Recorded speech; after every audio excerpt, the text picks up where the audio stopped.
Bonjour à tous, bienvenue sur Légende du football FC Barcelone. Titulaire lors des 2 premiers matchs de l'équipe de France lors de cette Coupe du Monde 2022, Ousmane Dembélé a fait forte impression face à l'Australie, 4-1, et le Danemark, 2-1.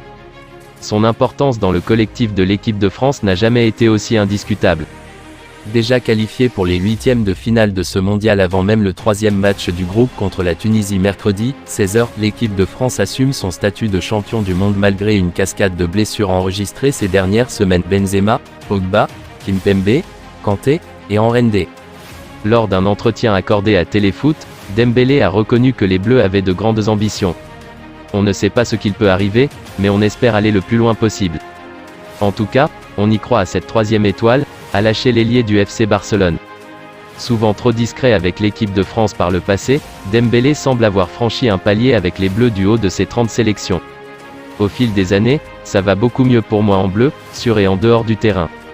Je me sens très bien, et j'essaye de prendre toujours du plaisir, a-t-il expliqué avant de s'exprimer sur sa complicité avec Kylian Mbappé.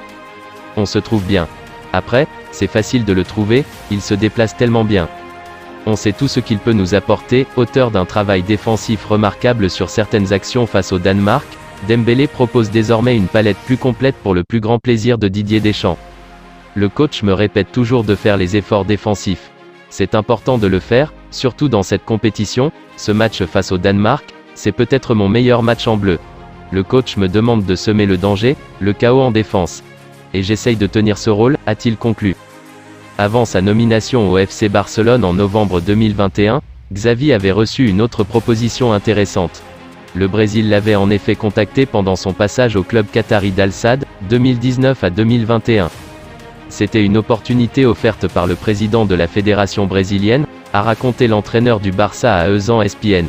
Ils étaient venus au Qatar et m'avaient parlé de la possibilité d'intégrer le staff technique de Tite. Mais je voulais être entraîneur principal, pas adjoint. C'était une énorme opportunité. J'aurais pu marquer l'histoire en devenant le premier Européen à travailler pour la sélection brésilienne. Mais ce n'est pas arrivé. Je voulais vraiment devenir entraîneur du Barça, c'était mon rêve et j'y suis, a assumé l'Espagnol. Arrivé libre cet été en provenance de l'AC Milan, Franck Kessié, 25 ans, n'a pas réussi à se faire une place dans le 11 de départ du FC Barcelone. Un départ cet hiver est d'autant plus probable que 2 clubs anglais s'intéressent à lui, l'un ayant même formulé une offre assez conséquente. Lorsque le FC Barcelone a annoncé la signature de Franck Kessié l'été dernier, les médias italiens y voyaient un gros coup. Car le milieu ivoirien a été prépondérant dans l'obtention du titre de champion de l'AC Milan la saison passée. Et non seulement il a un gros potentiel, est encore jeune, 25 ans, mais, en plus, il est arrivé gratuitement puisqu'il était en fin de contrat. Seulement, la mayonnaise n'a pas pris et Xavi l'a très rarement aligné, faisant passer Pedri, Gavi, Sergio Busquets et Frenkie de Jong devant lui dans la hiérarchie des milieux. Un départ arrangerait donc les Blaugrana, et ça tombe bien car 3 clubs anglais seraient intéressés selon Football Total, dont un aurait déjà fait une offre très alléchante. Ces clubs sont Aston Villa, Fulham et Brentford. Les Villans, qui proposaient 10 millions d'euros, se sont fait doubler par les Cottagers, qui offriraient 19 millions d'euros. Une somme très conséquente pour un abonné du banc arrivé pour 0 €. Reste à savoir si Kessié, lui, a envie de changer d'air.